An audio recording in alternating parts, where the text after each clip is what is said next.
নমস্কার, আমি জয়স্মিতা। তো আজকের থাম্বনেইল দেখে আশা করি আপনারা বুঝেই গেছেন যে আজকে আমরা কি বিষয়ে আমরা কথা বলবো। আশা করি ভিডিওগুলো আপনাদের ভালো লাগছে এবং আমি যে টপিক নিয়ে ডিসকাস করছি এগুলো আপনাদের হেল্পফুল হচ্ছে। তো আজকে আমরা কথা বলবো স্পিরিচুয়াল জার্নি কিভাবে আপনারা স্টার্ট করবেন, বা কেনই বা স্পিরিচুয়াল জার্নিতে আপনারা অ্যাডাপ্ট করবেন আপনার লাইফে। কেন, দরকারটা কি রয়েছে? এমনিই তো লাইফ বিন্দাস কাটাতে পারি আমরা, স্পিরিচুয়াল দিকে কেন যেতে হবে আমাদের? দরকার কি আছে? আহ, বিন্দাস কাটাচ্ছি লাইফ, আবার মাঝখান থেকে স্পিরিচুয়ালিতে গিয়ে আহ, আধ্যাত্মিকতা লাইফে নিয়ে এসে বেকার ঝামেলা করার দরকারটা কি আছে? প্রথমত হচ্ছে, আপনারা স্পিরিচুয়ালিটি হচ্ছে একটা পার্সোনাল জার্নি, যেটা হচ্ছে নিজেদের সেলফ পার্সোনাল এক্সপিরিয়েন্স থেকে, কিছু সাফারিং থেকে আসে। স্পিরিচুয়ালিটি গ্রো করে আসে, মানে আমাদের ঝোঁকটা এসে যায় যে আহ, আমরা এই লাইফটা দেখলাম, এবারে এই লাইফটা দেখি, এই লাইফটা যদি একটু বেটার, আমাকে যদি একটু শান্তি দেয়। তো এই এই জিনিসটা, এই খোঁজার সন্ধানটা আর কি। তো পারপাসটা কি, কেন যেতে চান আপনি স্পিরিচুয়ালিটির দিকে? আগে নিজেকে প্রশ্ন করুন আপনার পারপাসটা কি। যদি নিজেকে প্রশ্ন করে যদি স্যাটিসফাইড আনসার পান, তাহলেই স্পিরিচুয়ালিটির দিকে যান। কারণ কি, স্পিরিচুয়াল জার্নিটা এক একজন এক এক রকমের এক্সপিরিয়েন্স করবেন, এক একজনের এক এক রকমের এক্সপিরিয়েন্স হবে লাইফে। তো আমার এক রকমের এক্সপিরিয়েন্স হবে, আপনার এক রকমের এক্সপিরিয়েন্স হবে। এই কথাটা আমি বারংবার বলেছি ভিডিওতে। তো আর এটা কেউ কেউ অ্যাডাপ্ট করে সারা জীবন থাকতে পারে, আধ্যাত্মিকতা থাকতে পারে। আমরা অ্যাডাপ্ট করতে পারি যে সারা জীবন যতদিন আমরা বেঁচে থাকবো আধ্যাত্মিকতাই আমাদের সঙ্গে থাকবে, স্পিরিচুয়ালিটি। আবার কোনো মানে ফিক্সড কোনো ডেস্টিনেশন নেই আধ্যাত্মিকতার, মানে এটা লাইফ লং, কোনো শেষ নেই এর। যত গভীরে যাবেন দেখবেন আরেকটা স্টেজ এসে গেছে, মানে এর স্টেজের অন্ত নেই, মানে এটা ইনফাইনাইট যাকে বলে।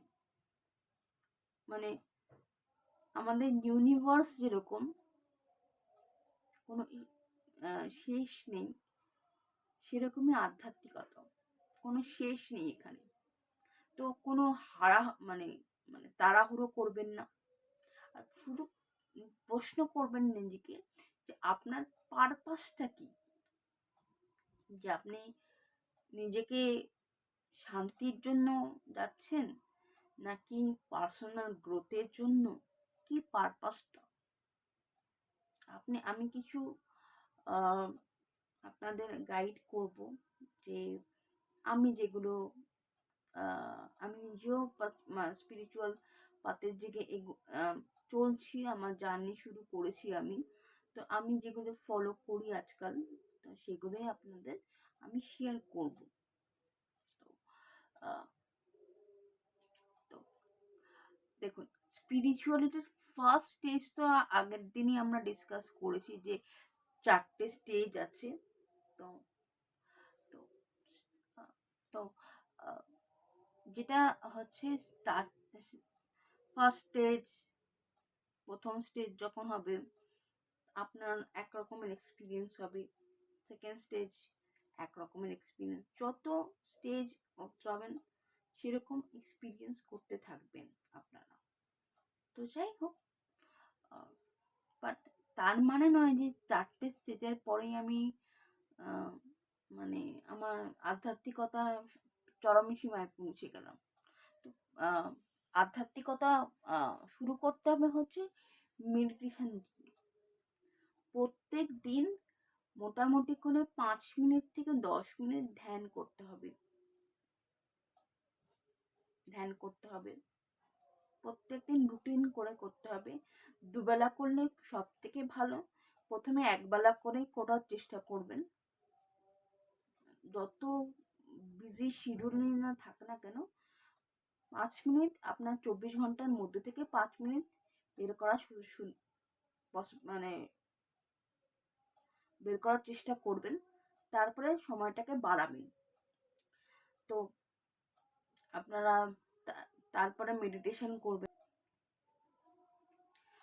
আমি আপনাদের সাজেস্ট করব কিছু গীতা রয়েছে, আপনার উপনিষদ রয়েছে, তারপরে রয়েছে হচ্ছে একজন জার্মান স্কলার রয়েছেন, টিচার বলবো না, স্কলারের থেকেও ওনার নামটা আমি মেনশন করে দেবো, ওনার বইয়ের নামটাও আমি মেনশন করে দেবো, আমি ঠিক এখন মনে করতে পারছি না। তারপরে আমাদের ইন্ডিয়ান পরমহংস যোগানন্দ মহারাজের অটোগ্রাফি বইটা পড়বেন। ওই বইটা খুব হেল্পফুল করবে। আমরা দেখেছি আমরা বড় বড় বিজনেসম্যান, অনেক বিজনেসম্যানরা এই বইটা রেকমেন্ড করে যে তাদের পার্সোনাল ডেভেলপমেন্টেও সাহায্য করেছে। শুধু যে আধ্যাত্মিকতাতে ডেভেলপমেন্ট করবে তা না, আপনাদের পার্সোনাল ডেভেলপমেন্টেও এই বইগুলো সাহায্য করবে।